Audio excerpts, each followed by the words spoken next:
নারীর প্রতি সহিংসতা, নারীর প্রতি সহিংসতা, আমার সোনার বাংলায় উগ্রবাদের ঠাঁই নাই, আমার সোনার বাংলায় উগ্রবাদের বিরুদ্ধে গড়ে তোলো আন্দোলন, আমাদের লড়াই হামলাকারীর বিরুদ্ধে আমার সোনার বাংলায় উগ্রবাদের ঠাঁই নাই, উগ্রবাদের ঠাঁই নাই, আমার সোনার বাংলায় এই স্বাধীন বাংলায় উগ্রবাদের ঠাঁই নাই। এই আন্দোলন কেউ কিছু বলে না কেন? কি রে ভাই, গলা কই? আমাদের প্রতিবাদী মেয়েরা তো বলতে সামনে থেকে বলেন না, আমি তো বলতেছি চলবে, জয়পুরহাটে হামলা কেন, জবাব চাই দিতে হবে। রাষ্ট্রে তুমি জবাব দাও, হামলা কেন? নারীর উপর হামলা কেন, নারীর প্রতি সহিংসতা মানি না, মানব না, আমার সোনার বাংলায় উগ্রবাদের ঠাঁই নাই।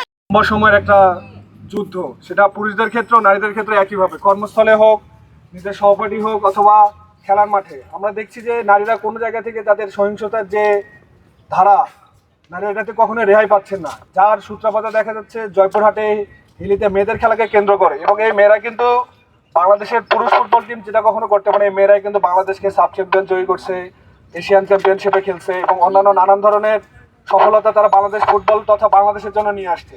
এই মেয়েরা আমাদের দেশের গৌরব। এবং অনেক সময় দেখা যায় এই মেয়েরা খুবই দরিদ্র পরিবার থেকে আসা সত্ত্বেও তারা তাদের ক্রীড়া নৈপুণ্যতার মাধ্যমে দেশে এবং বিদেশে বড় বড় যে প্রিমিয়ার লিগ হয়, বড় বড় যে টুর্নামেন্টে, সেসব টুর্নামেন্টে সাফল্যের সাথে অর্জন করছে। এই মেয়েরা তাদের ফুটবলের আলো ছড়িয়ে দেওয়ার জন্য জয়পুরহাটে হিলিতে গিয়েছিল তাদের ফুটবল নৈপুণ্যতা প্রদর্শনের জন্য, কিন্তু কতিপয় কিছু লোকের জন্য এবং কতিপয় কিছু গোষ্ঠীর জন্য সেখানে এই নারী খেলোয়াড়গণ তাদের সহিংসতার শিকার হন। এই আপনারা জানেন আমাদের ইউনিভার্সিটির একজন নারী রেফারিও আপনারা জানেন, জয়া চাকমা, তিনি আন্তর্জাতিক পর্যায়ে বাংলাদেশের প্রতিনিধিত্ব করছেন।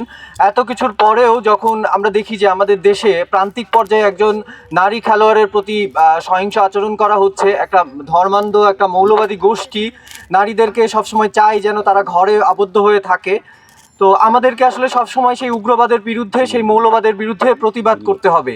এই অন্তর্বর্তীকালীন সরকার, আপনারা জানেন যে ক্রীড়া উপদেষ্টা হিসেবে দায়িত্ব পালন করছেন একজন ছাত্র নেতা, জুলাই গণ অভ্যুত্থান পরবর্তী সময়ে যিনি আসলে উপদেষ্টা হয়েছেন, তিনি সহ ইন্টারিম গভর্নমেন্টের কাছে আমরা আসলে দাবি জানাইতে চাই যে এই যে নারীর প্রতি সহিংসতা নানান সময় ঘটে থাকে, এই জুলাই আগস্ট পরবর্তী সময়ে আসলে এই সহিংসতা আমরা চাই না। আমরা আজকে যেমন জয়পুরহাটের একটা ঘটনার প্রেক্ষিতে আজকে রাস্তায় দাঁড়িয়েছি, এই ঘটনা আবার ঘটলে আমরা আবারও রাস্তায় দাঁড়াবো। কিন্তু আমরা বলতে চাই যে 5 আগস্ট পরবর্তী সময়ে যেই ধরনের ঘটনা ঘটছে, অন্তর্বর্তীকালীন সরকারের এখনই শক্ত পদক্ষেপে সেগুলো দমন করা উচিত। এর আগেও আপনারা জানেন যে সংস্কৃতি কর্মীদের উপর বিভিন্ন জায়গায় হামলা হয়েছে, বাউলদের উপর হামলা হয়েছে। আমরা যারা সংস্কৃতি কর্মী আছি তারা রাস্তায় দাঁড়িয়েছি। আজকে একটা খেলোয়াড়ের প্রতি হামলা হয়েছে, মেয়েদের খেলা বন্ধ করে দেওয়া হচ্ছে। এই ধর্মান্ধ গোষ্ঠীর বিরুদ্ধেও আমরা সবাই দাঁড়াবো, সবাই একত্রিত হয়েছি। আমরা সকলে আনোয়ার কোথায়? শোনো কিরণ, তোমাদের মধ্যে আমরা হচ্ছে জাহাঙ্গীরনগর স্পোর্টস ক্লাব থেকে আজকে একটা প্রতিবাদী মিছিলের আয়োজন করেছি। সেটা হচ্ছে জয়পুরহাটের হিলিতে নারী ফুটবলারদের, বিশেষ করে তাদের মাঠে যে হামলা করা হয়েছে একটি জনগোষ্ঠীর থেকে, এই জিনিসটার প্রতিবাদে আমরা আজকে এখানে দাঁড়িয়েছি। আসলে আমরা স্বাধীনতা বলে সবাই মুখে ফেনা তুলে ফেলি, কিন্তু আসল স্বাধীনতাটা কি সেটা আমরা কেউই বুঝতে পারি না। যখন আমাদের বলা হচ্ছে যে নারী পুরুষ সবাই সমান, আমাদের কিন্তু সব কিছুতেই বলা হচ্ছে, আমাদের সংবিধানেও বলা আছে যে সবাই সমান, ধর্ম বর্ণ জাতিগোত্র নির্বিশেষে। তারপরেও আমাদেরকে একটা জনগোষ্ঠী বলতেছে যে হচ্ছে তোমরা এই কাজটা করতে পারবা এবং এই কাজটা করতে পারবা না। এটা তো সরাসরি আমাদের স্বাধীনতার হরণ করা হচ্ছে, এটা আমাদের সংবিধানের পরিপন্থী হচ্ছে। অথচ সেখানেই আবার এই জনগোষ্ঠী বলতেছে সংবিধান শুরু করতে একটা নির্দিষ্ট ধর্ম বা একটা নির্দিষ্ট গোত্রকে সুযোগ দিতে হবে, একটা নির্দিষ্ট গোত্রকে পিছিয়ে পড়তে হবে। এটা তো আসলে হয় না, এভাবে একটা দেশ কিন্তু সামনে আগাতে পারে না। আমাদের যেই জুলাই আন্দোলনটা ছিল, এটা কিন্তু আমাদের দেশটাকে সামনে এগিয়ে নেওয়ার আন্দোলন ছিল, যে সবাই আমরা সমান সুযোগ সুবিধা পাবো।